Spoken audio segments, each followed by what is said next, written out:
नमस्कार साथियों, मैं कौशल शर्मा स्वागत करता हूं आपके अपने स्टडी चैनल स्टडी प्लेस पर। आज मैं आपका कोई एक क्लास लेकर के आया हूं, इन्फॉर्मेशन जानकारी लेकर आया हूं कि जो PET UP triple S C PET 2023 notification जो जारी हो चुका है। मैंने एक क्लास ऑलरेडी बनाई हुई है। आप उसको जाकर के देखिए कि किस प्रकार से आवेदन करना है, क्या उसकी तिथि है, क्या उसकी एज रहेगी, किस प्रकार से मैंने सारी इन्फॉर्मेशन जानकारी आपको कर चुकी है। उस क्लास पे जाइए, उसको देखिए, नोटिफिकेशन आपको मिल जाएगा और क्लास का लिंक भी डिस्क्रिप्शन में मिल जाएगा, उसको देखिएगा। ठीक है। आज मैं आपको बताना चाहूंगा कि पेट का जो पाठ्यक्रम है, सिलेबस है, वो क्या रहेगा, क्या दिया हुआ है इस बार आयोग द्वारा, वो जानकारी बताना चाहूंगा। एक बार रिमाइंडर भी करवाना चाहूंगा कि जो पेट का नोटिफिकेशन है वो 1 तारीख को आपको जारी कर दिया गया था।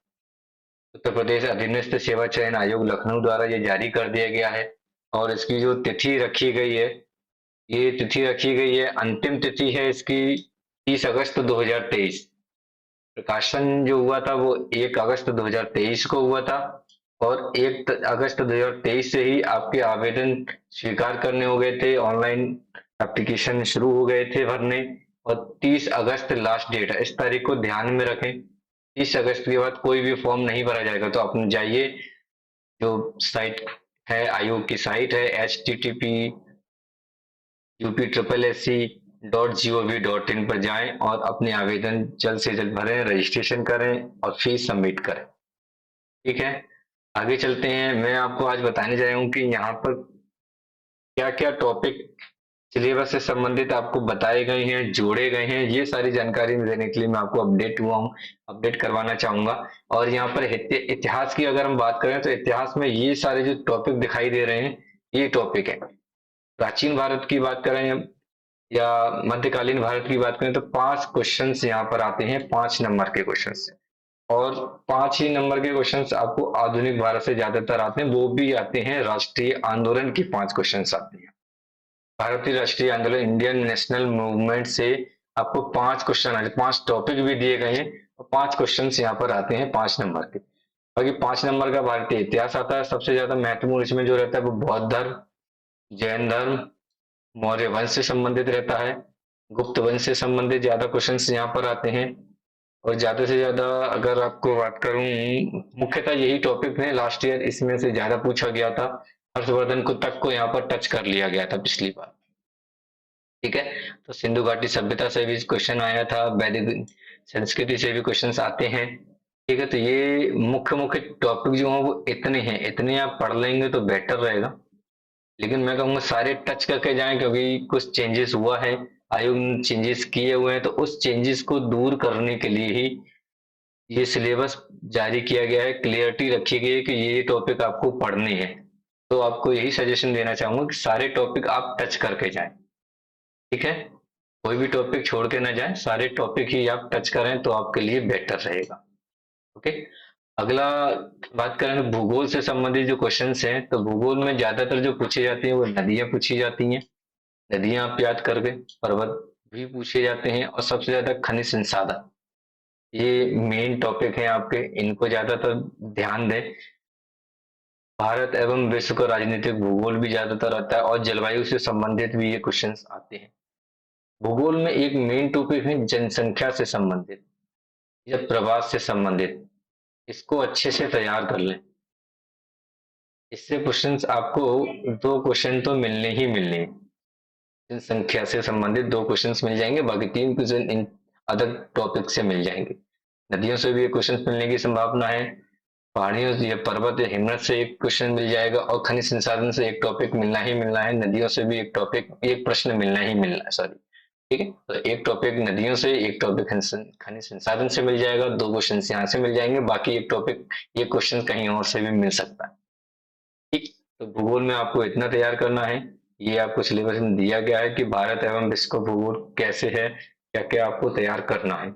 अगर अर्थव्यवस्था की बात करें तो अर्थव्यवस्था में आपको जी योजनाएं जो दी गई हैं, मिश्रित व्यवस्था है, हरित क्रांति है, दुग्ध विकास ऑपरेशन फ्लड हुआ था, और पंचवर्षीय योजनाएं ज्यादा महत्वपूर्ण है। आप योजनाएं ज्यादा पढ़ के जाएं।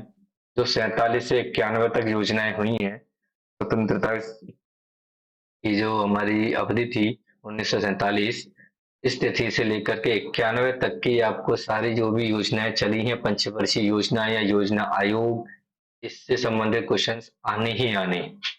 ठीक है, हरित क्रांति से भी एक प्रश्न बनता है, तो इसको भी जरा ध्यान दीजिएगा। और ज्यादा से ज्यादा अभी जो ध्यान देने की बात है वो जीएसटी से संबंधित है, क्योंकि 2014 में बहुत सारे सुधार किए हैं करंट सरकार ने, तो इसमें जीएसटी से संबंधित है। कृषि में भी सुधार हुआ, कृषि बिल भी आया था, तो इसमें कृषि बिल में क्या है क्या नहीं है, या क्यों वापस लिया गया, ये सारी चीजें हैं, तो इसको कृषि सुधार को समझ लीजिएगा। ढांचागत सुधार में भी चेंजेस किया गया कि पहले योजना आयोग, फिर नीति आयोग बना दिया गया। ठीक है, तो ये चीजें जो हैं, या नीति आयोग योजना आयोग परिवर्तित कर देगा, तो ये चीजें आपको ध्यान में रखनी है, और इन प्रश्न जो टॉपिक्स हैं वो ध्यान अच्छे से तैयार करना है इकोनॉमी के अंदर। अगला आपको भारतीय प्रशासन से संबंधित है, संविधान यानी कि पॉलिटी से संबंधित। तो पॉलिटी के लिए आपको अगर ज्यादातर ध्यान देखना है तो एक तो संसदीय प्रणाली पे ज्यादा ध्यान देना होगा, इससे क्वेश्चंस आते हैं। मौलिक अधिकार और डीपीएसपी। डीपीएसपी में आपका आजकल जो पॉइंट बन रहा है वो यूसीसी पे बन रहा है, तो डीपीएसपी के आधार पे ही यूसीसी यूनिफॉर्म सिविल कोड लागू होगा। ठीक है, ये यूसीसी पे निर्धारित है, यूसीसी आ रहा है इसलिए डीपीएसपी इंपॉर्टेंट हो जाते हैं आपके लिए। संसदीय प्रणाली आपके लिए आवश्यक है। केंद्र राज्य संबंध आजकल ज्यादा चर्चा में रहते हैं, क्योंकि केंद्र राज्य संबंध इसीलिए आपको इम्पोर्टेंट हो जाते हैं, तो इनको आपको ध्यान में रखना है। ठीक है, न्यायालय, उच्च न्यायालय, न्यायिक ढांचा क्या है, इसको भी ध्यान में रखना होगा। ओके, साथ ही साथ आपको स्थानीय निकाय और पंचायती राज्यों से संबंधित भी जानकारी, जो संस्थाएं हैं पंचायती राज संस्थाएं, इसके बारे में भी जानकारी आपको रखनी है। एक अच्छे से पढ़ लेना है, ज्यादा से मौलिक अधिकार, डीपीएसपी, संसदीय प्रणाली, केंद्र राज्य संबंध और न्यायालय, ये टॉपिक अच्छे से पढ़ लेने हैं। ओके, पॉलिटी में इतना आपको पढ़ना है। सामान्य ज्ञान में आपको 5 प्रश्न आने हैं। 5 प्रश्न कहीं से आ जाते हैं, अधिकतर जो प्रश्न आ रहे हैं वो जीव विज्ञान से संबंधित प्रश्न आ रहे हैं या रसायन संबंधित प्रश्न आ रहे हैं, तो इन दोनों को अच्छे से तैयार कर लेंगे। अगला क्वेश्चन जो टॉपिक है वो अंक गणित से संबंधित है। अंक गणित में मैं आपको बताऊं, इसमें एक तो प्रतिशतता आप पढ़ लीजिएगा, प्रतिशतता पूछी जाती है। ठीक है, साधारण अंकगणितीय समीकरण भी एक बार देख लीजिएगा। घातांक नहीं, औसत आप देखिएगा, पिछली बार जो क्वेश्चन आया था वो औसत से संबंधित क्वेश्चन था, और साथ ही साथ आपको ये संबंध में क्वेश्चंस आए थे, तो ये क्वेश्चंस आप देख लीजिएगा। और माध्यिका से भी संबंधित यहाँ पर अभी दिया नहीं गया टोटल, लेकिन माध्यिका से भी क्वेश्चंस आए थे, उनको भी आपको ध्यान में रखकर इसको पढ़ना होगा। ओके, अगला टॉपिक दिया सामान्य हिंदी। हिंदी में आपको विलोम पढ़ना है, संधि आपको अच्छे से पढ़ लेनी है। दो क्वेश्चन तो यहाँ से आपको मिलेंगे ही मिलेंगे। ठीक है, फिर पर्यायवाची वाक्य शब्द, एक शब्द आपको यहाँ से मिल जाएगा। लिंग, मुहावरों से एक क्वेश्चन मिलने की संभावना है, और यहाँ से लेखक और रचनाएं भी एक क्वेश्चन यहाँ से मिलना ही मिलना। ठीक है, तो एक क्वेश्चन यहाँ से हो गया, एक क्वेश्चन यहाँ से, दो क्वेश्चन यहाँ से मिलेंगे, और एक क्वेश्चन, बाकी 3 यहाँ से, कुछ 2 क्वेश्चन मिलने की संभावना है। तो संधि को अच्छे से पढ़ना है, 2 क्वेश्चन मिलने ही मिलने हैं, और एक क्वेश्चन आपको यहाँ से मिलना ही मिलना है। ठीक है, ज्यादा से ज्यादा यहाँ पर इसकी प्रोबेबिलिटी ज्यादा होती है कि सामान्य अशुद्धियां किस प्रकार की होती है, इस टॉपिक को भी आपको अच्छे से टच करके जाना है। ओके, हिंदी के लिए ये महत्वपूर्ण रहेंगे। फिर बात करते हैं अंग्रेजी। अंग्रेजी में आपको अंग्रेजी व्याकरण से संबंधित क्वेश्चन आएंगे, और अपठित गद्यांश आएगा, अनरीडेबल, जो आपने रीड नहीं किया होगा वो क्वेश्चन आपको एक गद्यांश दे दिया जाएगा, उससे संबंधित कुछ 5 प्रश्न दिए जाएंगे, उन 5 प्रश्नों पे आपको आंसर करना है। ओके, फिर यहाँ पर देखते हैं कि तर्क संगत, रीजनिंग से संबंधित क्या आएगा। रीजनिंग से संबंधित अगर मैं आपको बताऊं, क्रम रैंकिंग आ सकती है। ठीक है, इसको अच्छे से आपको पढ़ के जाना है। कैलेंडर से क्वेश्चन मिलते ही मिलते हैं, कैलेंडर आपको पढ़ना होगा। कारण प्रभाव से क्वेश्चन मिल जाएगा, कोडिंग से भी मिलने की संभावना है। ठीक है, तो ये 4 टॉपिक आपको पढ़ने ही पढ़ने हैं। साथ ही साथ अगर आप देखें इसको भी पढ़ेंगे तो बेटर रहेगा। ओके, तो ये 5 टॉपिक अच्छे से पढ़ के जाएं, और इनमें क्वेश्चंस मिलने ही मिलने हैं। कैलेंडर घड़ी का ये क्वेश्चन मिलना ही मिलना है 100%। कोडिंग डिकोडिंग का ये क्वेश्चन मिलना है 100%। 2 क्वेश्चन आपको यहाँ मिल गए। ठीक है, फिर आपको ये क्वेश्चन यहाँ से भी मिल जाएगा। और रैंकिंग से भी मिलने की संभावना है, लेकिन प्रायोरिटी नहीं। लेकिन 3 क्वेश्चंस तो आपको इन चीजों के तो रखे हुए आपको मिलने ही मिलने हैं। ठीक है, तो रीजनिंग में ये टॉपिक दिए गए हैं कि बृहत्तम में लघु क्या है, क्रम रैंकिंग कैसे है, संबंध कैसे बनाए, रिलेशनशिप जो आती है, रिलेशनशिप से भी आपको ये क्वेश्चन मिलना ही मिलना है। 4 क्वेश्चन तो आपको ये मिले हुए ही हैं। समझ लीजिए, रिलेशन से संबंधित आ जाएगा, ब्लड रिलेशन जिसको कहते हैं। ठीक है, कैलेंडर से एक क्वेश्चन मिल जाएगा, कोडिंग डिकोडिंग से क्वेश्चन मिल जाएगा, समूह को भिन्न करने से भी एक क्वेश्चन मिल जाएगा। 4 क्वेश्चन ये हैं, बाकी रैंकिंग या फिर निगमन कारण प्रभाव से एक क्वेश्चन मिलेगा ही मिलेगा। तो 5 क्वेश्चन आपको यहाँ से मिल जाएंगे। ठीक है, सामने की बात है, करंट अफेयर आपकी कोई भी आ सकती है कभी से कब तक, इसमें कुछ ये नहीं बताया गया कि इससे संबंधित टॉपिक। करंट का कोई टॉपिक होता ही नहीं। करंट जो होता है आजकल जो चल रहा है वो संबंधित, मैं आपको रिक्वेस्ट या सजेशन देना चाहूंगा कि 2023 की और सितंबर 2022 के बाद की जो करंट अफेयर है उसको अच्छे से आप कर लेंगे तो आपका कार्य हो जाएगा। यहाँ से आपके क्वेश्चन बन जाएंगे। 10 क्वेश्चन है, करंट अफेयर बहुत इंपॉर्टेंट है। 10 क्वेश्चन, 10 अंकों की आपको आने वाली है क्वेश्चन।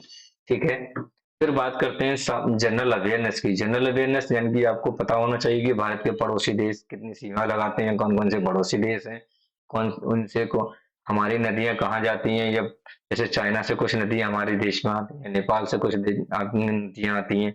ये है उन देशों की, देश की राजधानी क्या है, कौन कौन से देश हैं, उनमें कौन सी मुद्रा चलती है, पक्षी क्या है, ये जानकारी आपको होनी चाहिए। भारत के राज्यों की भी जानकारी आपको होनी चाहिए। भारतीय संसद, ये पॉलिटी का सब आ गया यहाँ पर। ये भी आपको जानकारी होनी चाहिए कि भारतीय संसद, राज्यसभा, लोकसभा, विधानसभा, विधान परिषद क्या होती है, इसकी जानकारी होनी चाहिए आपको। साथ ही साथ इंटरनेशनल डेज, इन पे क्वेश्चंस बनते ही बनते हैं। ठीक है, इंटरनेशनल डेज कौन कौन से हैं, राष्ट्रीय और अंतर्राष्ट्रीय जो दिवस होते हैं वो कौन कौन से हैं उनको पढ़ लीजिएगा। विश्व संगठन कौन कौन से हैं उनको पढ़ लीजिए। भारतीय पर्यटन स्थल के बारे में जानकारी होनी चाहिए। भारत के आर्ट एंड कल्चर, भारत और विश्व के खेल क्या क्या हैं, ये आपको जानकारी होनी चाहिए। साथ ही साथ यहाँ से आपको 2 क्वेश्चन मिलने ही मिलने कि कौन सी बुक किसने कब पढ़ी है, इसकी जानकारी आपको होनी चाहिए। ओके, अगले चलते हैं आगे। पुरस्कार विजेता से आपको एक क्वेश्चन मिल जाता है। तो 2022 2023 के पुरस्कार विजेता जो हैं, इसको क्या पुरस्कार मिला है, कब किसको पद्म भूषण मिला है, पद्म भूषण मिला है, ये जानकारी आप दे रखिएगा।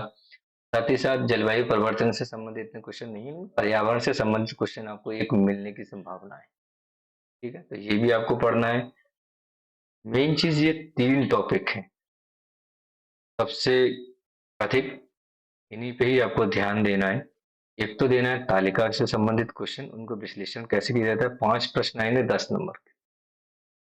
ठीक है, ये ध्यान रखना है। इस पे भी 5 प्रश्न आएंगे। 2 ग्राफ हैं, 2 ग्राफ हैं, तो दोनों के 5 दूनी 10 हो जाते हैं। ठीक है, तो इसको आप ध्यान में रखें। इसमें भी 10 क्वेश्चन मिलेंगे और इसमें भी 10 क्वेश्चन मिलेंगे। अपठित हिंदी के क्वेश्चन जो है इनको लगा के जाना है आपको। ग्राफ की व्याख्या विश्लेषण करनी है, तालिका आपको दी जाएगी, ग्राफ दी जाएगी, इन पर किस प्रकार के प्रश्न आते हैं वो आप लगा के जाइएगा। अच्छे से लगा के जाना है और इन पे ही ज्यादातर फोकस करेंगे तो बेटर रहेगा। ठीक, आगे मैं आपको स्पष्ट कर दूं कि यहाँ पर जो जानकारी थी कि परीक्षा के जो प्रकार है वो वस्तुनिष्ठ प्रकृति का होगा, यानी कि बहुविकल्पीय प्रश्न होंगे। वस्तुनिष्ठ प्रकार का ऑप्शनल होगा। ठीक है, प्रश्न पत्र बहुविकल्पीय प्रश्नों पर आधारित होगा। साथ ही साथ बताऊं यहाँ पर ये चीज ध्यान रखिए कि 1/4 की कटिंग है। ये क्वेश्चन अगर जा रहा है तो 1/4 0.25 आपके अंक काट लिए जाएंगे अगर ये क्वेश्चन गलत हो रहा है। ठीक है, तो इस चीज को जरा ध्यान में रखें। ये सिलेबस है, मैंने आपको जानकारी दी सबसे क्या क्या आपको देखना है। ठीक है, ये वैदिक संस्कृति क्या देखनी है, ये सारे आपको ध्यान में रखना है। योजनाओं से संबंधित आपको क्वेश्चन आने आने हैं। इकोनॉमी में अगर बात करें पॉलिटी की तो डीपीएसपी पढ़ के जाने हैं आपको, मौलिक अधिकार पढ़ के जाना है। ये सारी चीजें आपको पढ़ के जानी है। तो आज के जो सब टॉपिक था वो इतना ही था। सारे सिलेबस मैंने आपको क्लियर कर दिया है, एक बार दोबारा देख लीजिएगा। ठीक है, क्या क्या महत्वपूर्ण है वो भी मैंने आपको बता दिया है। तो लोगों दोस्तों, आपको अगर ये क्लास लाइक अच्छी लगी हो तो लाइक करें, सब्सक्राइब करें और ज्यादा से ज्यादा लोगों तक पहुंचाएं, जिससे जिन लोगों के पास सिलेबस नहीं है पीईटी का 2023 का, तो वो सिलेबस यहाँ से देख सकते हैं, डाउनलोड करते हैं। ये जो आपको जो पीडीएफ है वो आपको जैसे कि जैसे मैंने आपको बताई हुई है एज इट इज, ये आपको मिल जाएगी मेरे टेलीग्राम चैनल। मेरा जो टेलीग्राम चैनल है वो यहाँ पर है, मैं दिखा रहा हूँ, ये टेलीग्राम चैनल का लिंक है। ठीक है, ये टेलीग्राम चैनल का लिंक है, इस पर जाइएगा आप मेरे टेलीग्राम चैनल से जुड़ सकते हैं। यहाँ पर आपको पीडीएफ मिल जाएगी इससे रिलेटेड। साथ ही साथ ये मेरा यूट्यूब चैनल है, इसको सब लाइक कर लीजिए, ये लिंक है, लोगों को ज्यादा से ज्यादा यहाँ पर जोड़ें। ठीक है, लाइक सब्सक्राइब करना ना भूलें। इसके लिए इतना ही है, आगे भी कोई भी नोटिफिकेशन इन्फॉर्मेशन आती है तो मैं आपको जरूर बताऊंगा। थैंक यू, आज के लिए इतना ही, धन्यवाद।